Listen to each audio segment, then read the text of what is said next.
Hey everybody, Adam with Up and Adam Comics here, and I thought I'd do something a little bit different with a video here um, in trying to provide some research that I've done. If you're wondering where are all the great comic books out there in the wild, well, I'm going to tell you. Okay, so what I have done is try to I've had this thought in my head for a while and trying to explain why I have more success at different places for finding comics. In my job, I get to travel a little bit. And so I do get to see some of this play out and also see how some of, how things come in as I help price comics in my local comic shop and also at a thrift shop that is kind of a used books thrift shop place. And I think I've discovered something that's a different way of thinking. And part of it, I am a hiker and, I always love hearing about wildlife and things like that in different areas where I'm hiking.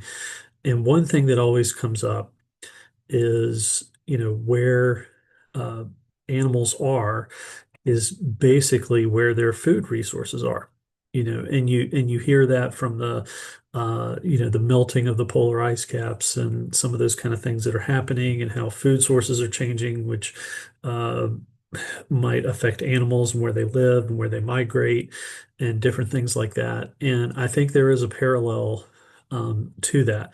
And so my theory that I'm kind of establishing here, which makes a lot of sense, is that good back issues are where that are more prevalent where there has been a history of comic shops in existence.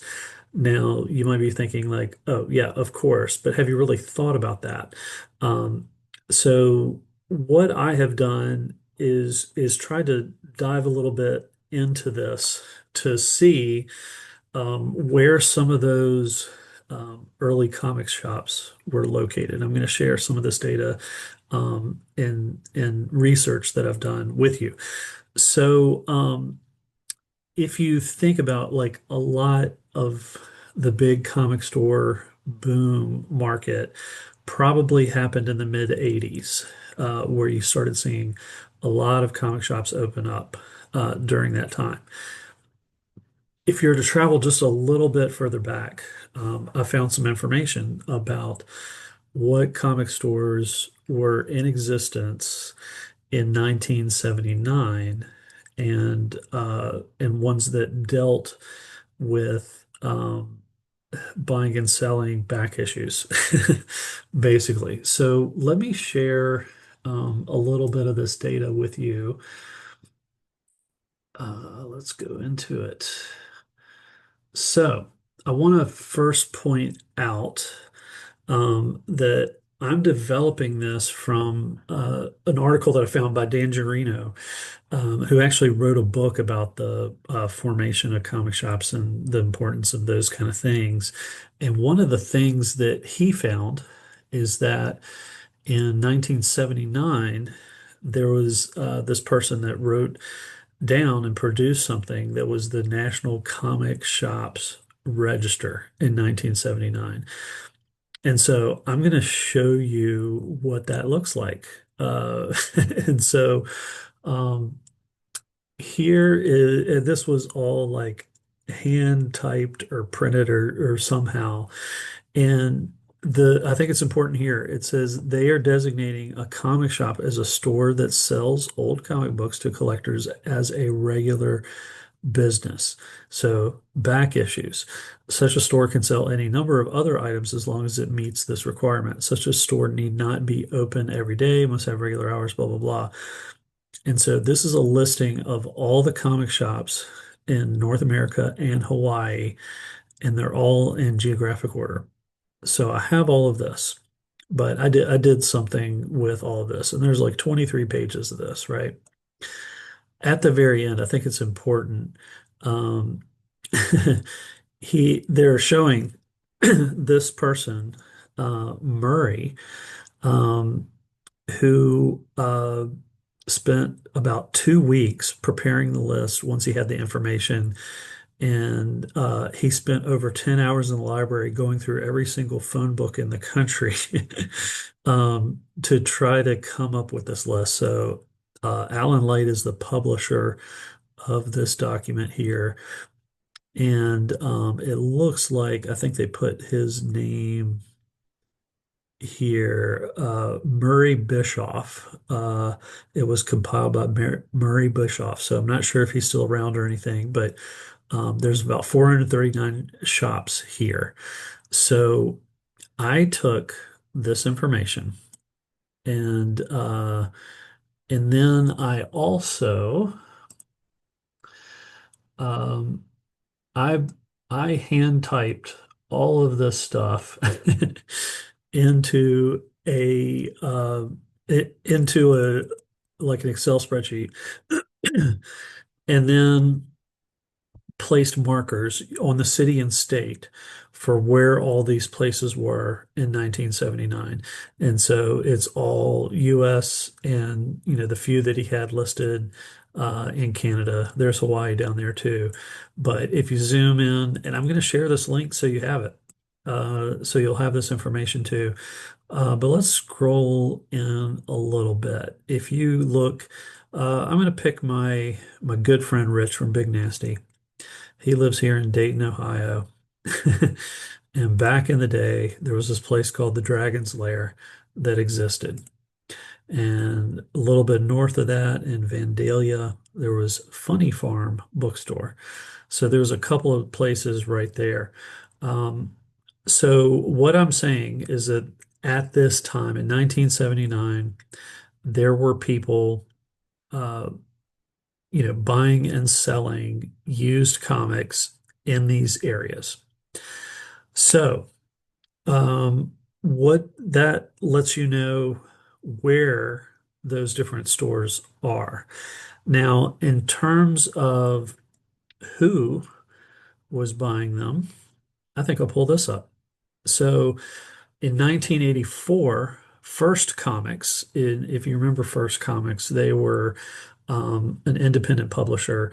They did a lot of things like Badger and Nexus and some of those other books, Star Slayer, different things like that. And they had a readers poll that they published in 1984, and they asked all the people buying their stuff um, some demographic information about who they were. And so um, I do want to say now this is in 1984, so 5 years after that 1979, and I will say I think it's important that this is an independent survey, independent comic survey. So it's not Marvel and DC, but in my opinion, that's always been the case. Is the people that are buying independent books are typically the more serious comic collectors. They're the ones that they probably have the Marvel and DC stuff, but they're exploring into every other things because just Marvel and DC aren't giving them enough. They're looking for other stories and other companies to explore into. So showing some of this information, you can see that the age of these people under 18 is about 20%. And then in different demographics, 21 to 24 is their most popular one, uh, followed by 25 to 29, and then under 18. And then their occupations, of course, heavily 90% male, and some different things like that. So, and they looked at I guess, to use the proper term, the mode, the numbers that came up the most from those that responded were, being 14 years old, then 15, then 16. So, high school aged at this time in 1984. So, if they were reading before this in 1979, and had kept reading, you're probably looking at mostly people um, that were buying comics in their as a child up through teenagers would probably be a little bit more popular. That article that I was just showing there from first, based on the first publishing demographics. I think one thing that's also probably relevant is that they were showing about how the aging demographics, about how people were graduating into higher tiers and staying collecting.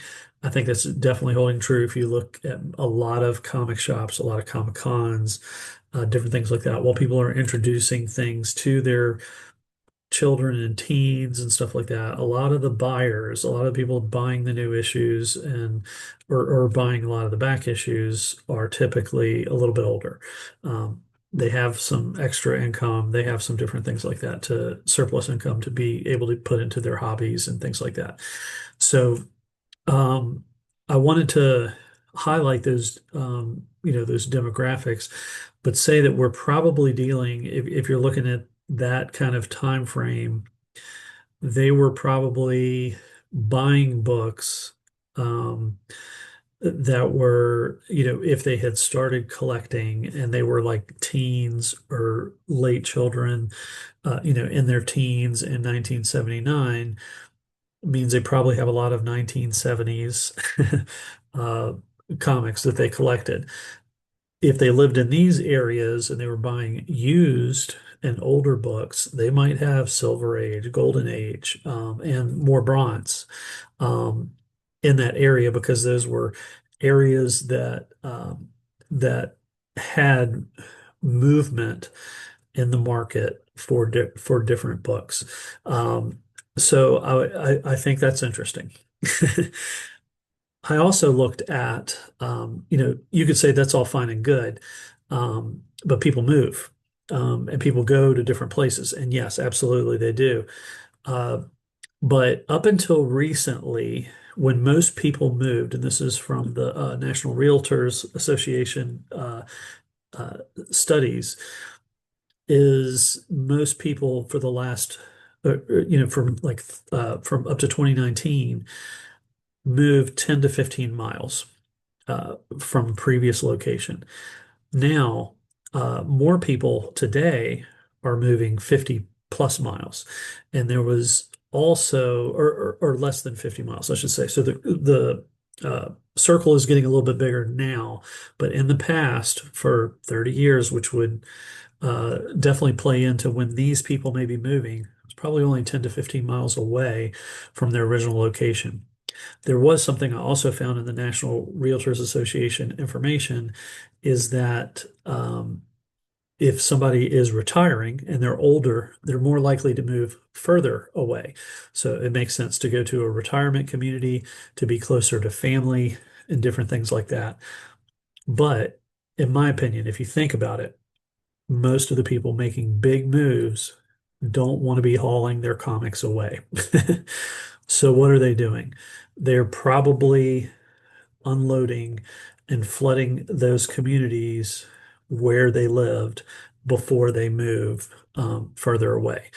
So the one thing I would suggest, if you want to look into doing, some research into this, is that those areas I'm thinking from 1979 probably have good silver, bronze age, maybe some golden age books within 10 to 15 miles of those areas still.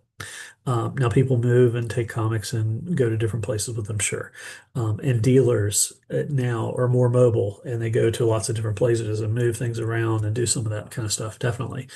But if you're to hit up antique shops, uh, yard sales, different things like that, you're probably going to have more success near those areas that I've listed, that will be in that map.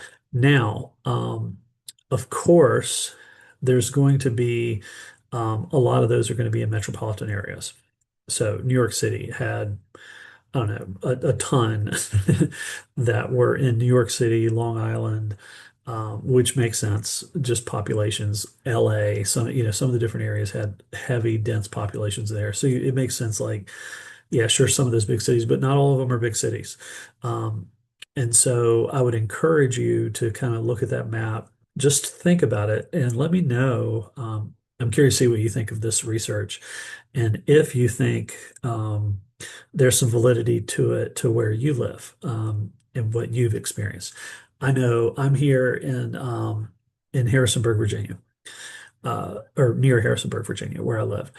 So there was a comic shop here in the late 80s. And I think it was fairly new in the late 80s.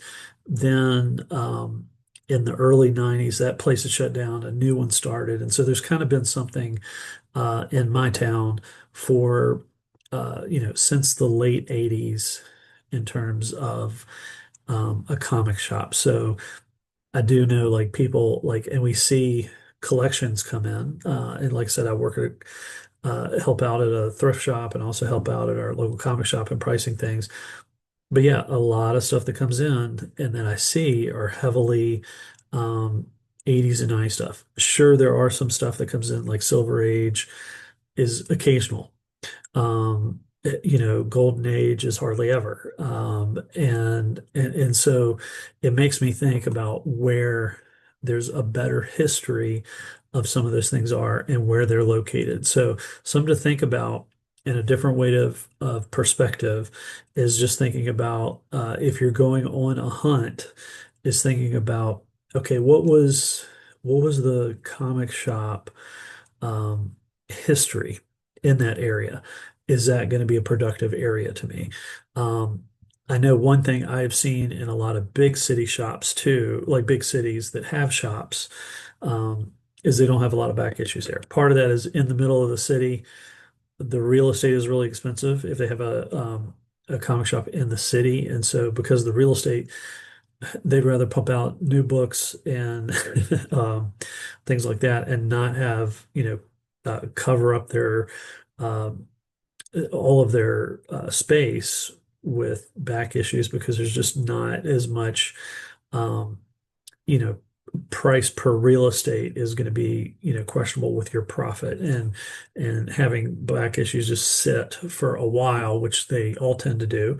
Um, that's not financially being responsible. So you see some of the bigger shops, they'll be like, oh, let me know what you want. We have a warehouse located out here. We can bring something in a day or two and see if we have it.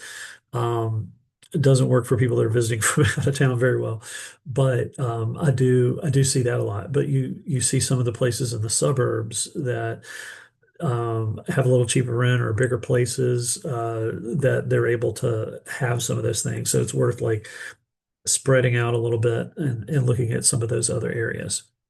But anyway, those are some of my thoughts about where things are located. And I was curious, maybe this is a big revelation for you. It kind of was some things that I had thought, but it was nice to find some research that kind of supported that. So let me know your thoughts below. Feel free to like and subscribe and share this with other. Leave some comments. Let me know about your thoughts about some of this.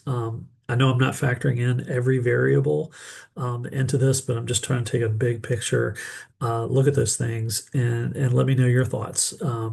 Scroll into the map, which I'll put in the link in the comment in the description below. Um, Take a look at the map, see if that makes sense with what you've been able to find to support my theory. So anyway, I hope you're doing well. Make sure you flip through a floppy, and I will see you in the next video. Take care. Bye-bye.